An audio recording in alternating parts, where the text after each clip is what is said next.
a video on some new potatoes that I bought, which were cheap. I don't eat a lot of potatoes, but these were a kilo and they were 31 pence, and they were due, wow, 1.5 kilos and 31 pence. So I don't eat a lot of potatoes, but when I've got leftover new potatoes, I don't really know what to do with them. Or rather, new potatoes, the white potatoes. They're just small ones, but generally, small ones tend to be waxy, and that's kind of what you want from a new potato or a wax potato. So what I thought I might do is I thought I'd have a go at hash browns ish, and then I wouldn't mind seeing if we can use the hash brown mixture to put around the outside of a mozzarella ball, or maybe a slice of mozzarella. So I'll show you. So it's the cheap stuff from the supermarket. It's that stuff. So it's not particularly good quality, and quite a lot of whey comes out of it once you heat it. So it's not really good. It's not really good for pizza. It's nice for salads. It's, well, but it's not really good enough to put on top of pizzas because it just the whey seeps out of it and just makes gives you a wet kind of pizza base. So, but I just kind of thought we'll have a go at hash browns, but I'll kind of make them. I don't know what's in them actually, but I assume it's a bit of flour and a bit of egg that binds it all together. And I wanted to do it with waxy potatoes because I kind of want them to be a little bit gloopy and not mashed up particularly very well, rather than just using like a normal potato and grating it. Oh, that's what you do, isn't it? It's a grated potato. It's more like a rosti, which you add things to, and then you make it a bit thicker and then deep fry it, don't you? Yeah. So I boiled these, and then it's just easier to peel because if we peel them when they're raw, we just end up with no potatoes left. So it's just a simple case of cooking them and then pushing off the skin. I'm not bothered about a little bit of skin being in there, but just a case of going through and pushing off the skin. Some of these are going to be too small, but you just do that and get rid of the skin that way. You just have to cool them down slightly because you don't want to burn your hands. That fallacy of chefs having hands that can like asbestos fingers, it's a little bit of a fallacy because it's just a case of learning how to grip things without them burning you, so as light as possible. You don't kind of grab onto things too hard, you use the tips of your fingers, which build up a little bit of resistance, and then it's also kind of like not minding about the pain. So we're just going to peel them, and then we'll I also left the skins on because if we peel them, the potatoes want to absorb water from the cooking process, so it's just better to leave the skins on, then it doesn't absorb as much water. And then we'll just slightly crush them open, and then they can steam a bit, and then we'll get rid of some excess water that way as well. And then I can't decide. I think what I'm going to do is slightly mash them. I think that'll be for the best. So slightly crush them with the potato masher, and then we'll combine them with the other ingredients and see how we turn out. We'll have some fried for tomorrow, for breakfast for tomorrow, with some eggs. We'll see how those turn out, and then anything kind of left, we'll see if we can coat a mozzarella ball, or maybe just a slice of mozzarella. Not like I had these visions that I want to do like a Scotch egg size or Arancini kind of size, and I suppose that's kind of where the idea kind of came from. That crushed potatoes are not that far removed from overcooked risotto, which is what you use to make a arancini. Well, is it overcooked? Well, it's got to be overcooked, hasn't it? Because once you've cooked the risotto, you're then reheating it again. So by the time you've reheated it, it's kind of overcooked, isn't it? So we'll just do that. Make sure we don't put that bad bit in. We don't want that. But the rest of them, just go through, and we'll see about the smaller ones if I can bother peeling them. But just like that, and we're back. So they've cooled, and I'm using the pan that I cooked them in because I'm trying to cut down on washing up. It just gets a bit ridiculous. So potato masher. Now we should be using raw potatoes and grating them. I've left the cover open. But these are cooked potatoes, and we're going to use the masher. So, but I don't want to make them too pureed. So just a simple case of crushing them like that.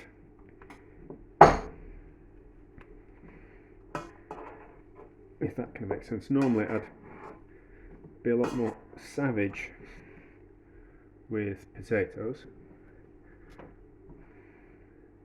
and give them a real pounding, but I don't want to break them up too much. I want them to have a little bit of texture to them. And then, so there is 400 grams of cooked waxy potatoes, and then we're going to put in 2 beaten eggs. Normally I wouldn't even beat the eggs, I'd just throw the eggs in whole and then mix it all around together. But I don't want to break things up too much. We can always give it a better mix later on, but once we've done it, that's it taken to Pound Town, and we can't do anything about it. So I think that will be okay. And then 2 eggs. Well, I've seasoned it as well with salt and pepper. And then 4 tablespoons of flour. So the flour that you make pastry out of. Let's put in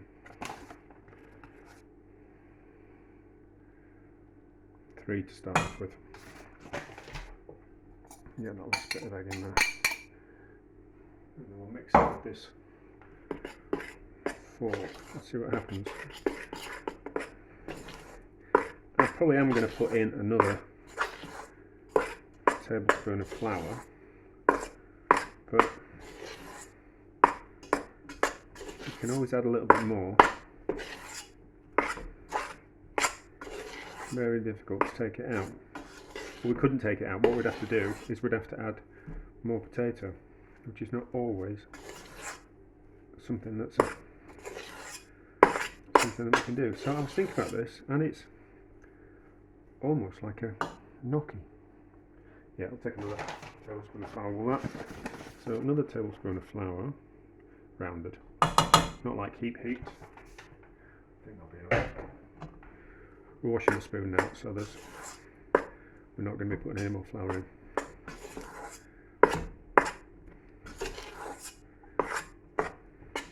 So it should still be quite coarse. Yeah, it's quite coarse, and it's gloopy and sticky, which is what I wanted. So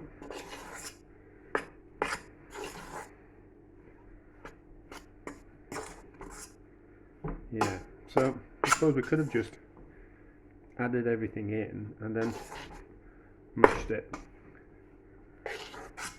But yeah, that's looking nice and gloopy. Is it holding together?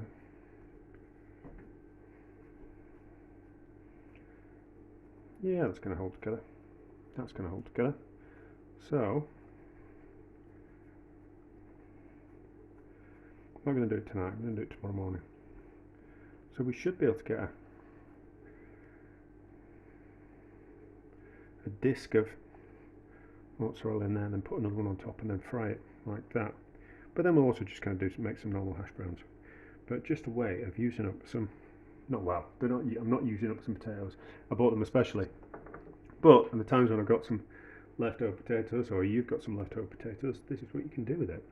Give this a bit of a fry and see what happens. Now, I'm not that bothered about shapes. I think a little bit higgledy-piggledy. I think we'll create some nice crispy edges. So roughly about the same size. Let's do it. We'll do that. That one that we did out flat. Might need a bit more flour in it, but we'll see. It might be. I often find with gnocchi, if you let the mixture sit, you end up needing to add a little bit more flour. So we might need to add a little bit more flour to this if we're going to wrap some mozzarella in it. But Oops. We'll just fry. How much is going to be enough for breakfast? I'm going to be at the house quite a bit, so I'll have a bigger breakfast, I think. But I'll still be starving when I get in. So we'll do that much. I'm cooking it in chicken fat, because that's what I've got. I'm not really a fan of oils. Olive oil's alright, but the others, I much prefer to cook in animal fat. So, gently fry those, get them crispy. Right, these look like they're going to be okay, so let's give them a flip. Look more like pancakes. Oh, that needs a little bit more. That one's okay. I think these will hold the cheese in. We'll just have to make them a little bit thinner, I think. Just have to make them a little bit thinner, but we'll cross that bridge when we get to it. Right, they look ready. Well, these do. Those ones on the bottom of the pan could just do a little bit more, but we'll give these a taste. Oh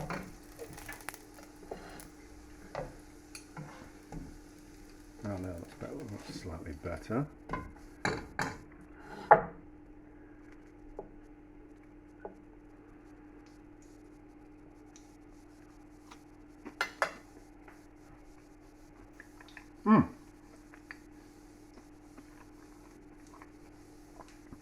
Tastes just like hash brown, because that's what they are. Anyway, so that works. We can now do something different with leftover new potatoes. Well, I've got them.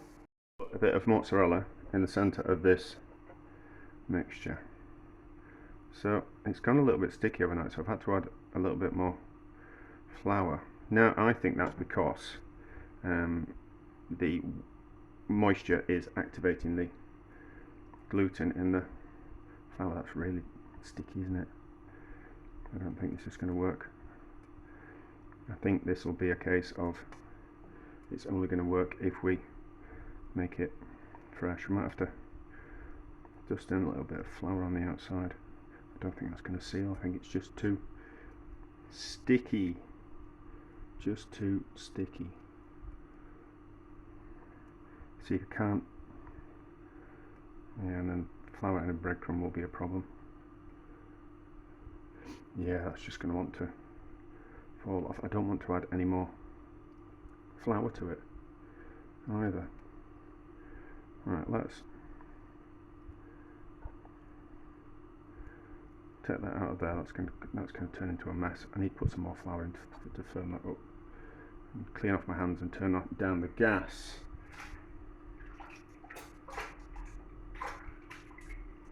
Otherwise we're going to wreck everything.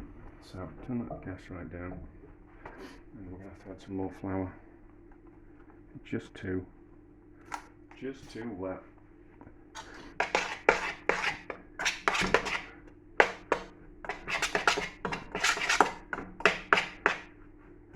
But now we've changed it because we've added more flour, which is not kind of what we wanted to do. And just mix that bit there. I'm just going to make a mess of my hands, is this? Right, that might work.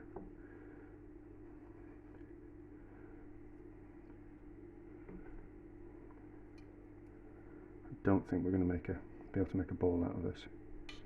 I don't think that's going to work, but it might do. We might be able to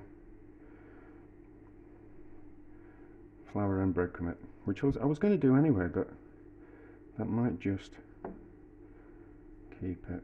The only problem is of the heat getting to the cheese and it making it explode. That's the only downside to it. Let's put a bit of flour on the outside, and it's easier to handle. It's the only problem with doing things on the fly, like I mostly do, is that you have to almost make it up as you go. So, well, if we can do that, we might be able to put it in a bowl. So let's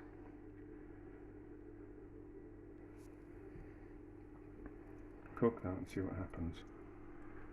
Clean up my hands, and then we'll I'll faff around and I'll get one. I've got a whole one, so we'll flour and breadcrumb it and see what happens. But it might be a case of I might have to just throw a bit of oil on top just to kind of seal it. So we're kind of almost basting it, which might just seal the outside. But we'll see. So we'll cook that. I've got this other one, so we'll get that completely coated. Although that's not that much thicker, is it? So I don't think it's going to make that much difference. I don't think doing a whole one's going to be a good idea. But might as well have a go, eh? Right, so we flipped it and it looks like it's okay. Now I have flour and then egged, and then floured and then egged this bigger one. And then I'm going to pour, to cut down and wash it up, I'm going to pour the breadcrumbs over the top of it. They're old breadcrumbs, I'm not bothered about wasting them. See, it's just a bit too soft. So maybe that would have been better if it was made fresh. Although that is a lesson on hash browns, isn't it? That you can't have them made the day before. You need to make them pretty much fresh every day, or add the egg and the flour kind of last minute. Otherwise, it's going to the gluten in the flour is going to start being activated. So when you make bread, when you make sourdough, you leave it to ferment for a long time, and what actually happens is the gluten starts to become more elastic because of the liquid in it. So it naturally starts to, without becoming elastic, without the need to knead as much. That out of the way, that out of the way. That's all a mess. That'll have to go in the bin. That out of the way. Tidy everything down. We'll cook this gently, and then we'll see what happens. Right, so they haven't exploded. I'm not sure if they're going to be cooked all the way through, because that's a big old boy, isn't it? Is that one? So we might be back with that. But if it semi works this way, with the mixture being like a 24 hours old, then it will work when the mixture's fresh. So let's cut into this one and see. Oh, there we go. So that is cooked around there. It's just gone a little bit white because of the, as I said, the watery way that wants to come out of the cheese. So probably would be better with a drier cheese than a fresh mozzarella. How does it taste?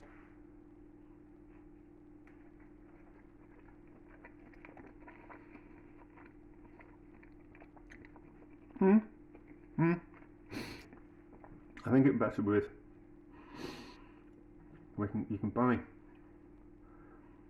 dried, sliced dried mozzarella, which I think it'd be work better with, rather than a fresh one, because you kind of want that string. So is it Emmental?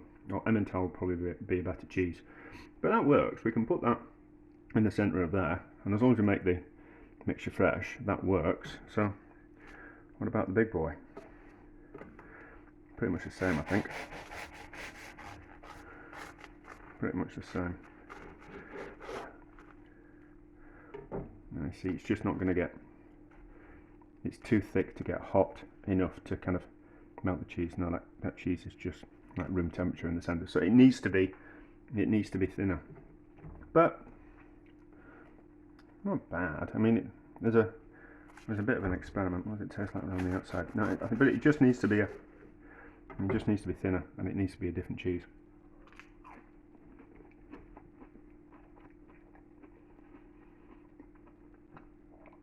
But yeah, it has got that like Scotch egg feel about it. So we could use the hash brown potato mixture instead of some mince, and could use that mixture for an arancini as well, instead of using leftover risotto rice, or making risotto rice especially. So from that point of view, it's worked, but it just needs to be a different type of cheese, and not as big as that. Probably that's a better size. And if the mixture was fresh, the potato mixture, we'd probably be able to get it thinner as well. But it's only because it was sticky that that's kind of happened. But anyway, and it kind of answered a few questions. Is that a success? Well, it's, you know, it's, the video's kind of done what I expected it to do. You know, the experiment has worked from that point of view. You know, it's given me some answers to some questions that I had, and something we can certainly expand upon in the future. So we can say that's a success. And I'm going to eat it anyway. You know, why would I not? But there you go.